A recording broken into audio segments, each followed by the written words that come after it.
Mi nombre es Felipe Buendía Cortés, soy estudiante de la licenciatura en Derecho de la Universidad Virtual del Estado de Guanajuato con número de matrícula 1901-2473. El nombre de mi asesora es la maestra Hilda Solís Castro. El reto a desarrollar es el número 4 denominado ¿Te atreves a realizar control de convencionalidad? El presente trabajo se desarrolla el día 21 de septiembre de 2022 en Chimalhuacán, Estado de México. Este reto consiste básicamente en qué haría si fuera juez de distrito y estuviera conociendo del amparo indirecto. Negaría el amparo confirmando que el trámite debe realizarse por vía judicial o conceder el amparo y ordenar al registro civil dar trámite a la solicitud. Ahora bien, si yo fuera juez de distrito y estuviera conociendo del amparo indirecto, concedería el amparo y ordenaría al registro civil dar trámite a la solicitud en virtud de que la primera sala del alto tribunal analizó los argumentos formulados por la parte recurrente en los que planteó esencialmente lo siguiente: que las normas impugnadas vulneraban los derechos a la igualdad y no discriminación, pues el procedimiento jurisdiccional de rectificación o modificación de las actas del estado civil de las personas previsto en el Código Civil no era idóneo, apto, conducente para la emisión de una acta de nacimiento de reasignación para la concordancia sexogenérica, al no prever un procedimiento específico para tal efecto, siendo la vía idónea para su obtención la realización de un trámite administrativo ante el encargado del registro civil, que el procedimiento previsto en la referida ley no tenía las mismas implicaciones que el procedimiento previsto para la concordancia sexogenérica, pues no se trataba de una simple corrección de errores o cambio de nombre, sino de la variación del sexo y género, que los procedimientos para la resignación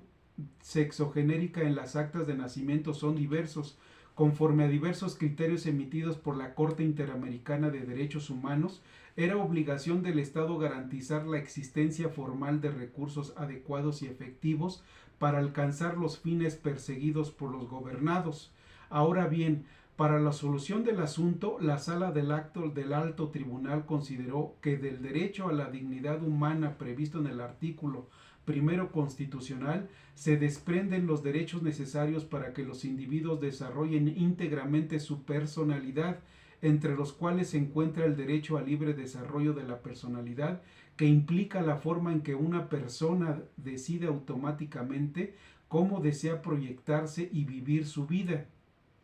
Se expuso que el derecho al libre desarrollo de la personalidad está relacionado con el derecho a la identidad personal, particularmente con el derecho a la identidad de género, el cual supone la manera en que la persona se asume a sí misma. Adicionalmente, se precisó que resultaba de vital importancia que el Estado reconozca el derecho a la identidad de género para garantizar el pleno goce de los derechos de las personas trans mediante la implementación de mecanismos necesarios para el reconocimiento, tutela y garantía de sus derechos fundamentales, para lo cual es de suma relevancia que puedan adecuar su sexo psicológico al legal, lo que solo se logra a través de la rectificación de acta registral de nombre, el sexo y el género en los registros oficiales, pues de lo contrario se negaría su derecho a la identidad personal y de ahí a su libre desarrollo como parte del derecho a la dignidad, a partir de los cuales se afirman frente a sí mismos y frente a los demás, siendo que de igual forma se vulneraría su derecho a la intimidad y a la vida privada. También se refirió que es obligación del Estado garantizar a las personas el poder de ejercer sus derechos y contraer obligaciones en función de la identidad que tengan de sí mismas, sin que se vean obligadas a detentar otra identidad que no represente su individualidad, para lo cual el Estado debe reconocer, regular y establecer los procedimientos adecuados. Apuntando lo anterior, la primera sala determinó que en el caso del Código Civil el legislador incurrió en una discriminación normativa que es contraria al artículo primero constitucional federal al prever que la modificación de datos esenciales del acta de nacimiento por reconocimiento voluntario de hijos, apellido de la persona cuyo nacimiento fue registrado, se tramitará ante el encargado del registro civil, mediante un procedimiento administrativo, en tanto que la modificación de datos esenciales del acta de nacimiento con motivo de una adecuación de identidad de género autopercibida, nombre, sexo y género, deberá llevarse a cabo ante el Poder Judicial de la entidad a través de un procedimiento jurisdiccional, es decir, el legislador previó dos cuestiones de hecho equivalentes reguladas de manera desigual, sin que exista una justificación razonable para otorgar ese trato diferenciado. En ese orden de ideas indicó que la discriminación normativa destacada indicó indirectamente en perjuicio de la parte quejosa, pues para efectos de la adecuación de la identidad de género autopercibida, el procedimiento que mejor se ajusta es aquel que se substancia en vía administrativa ante una autoridad de esa naturaleza por los siguientes motivos.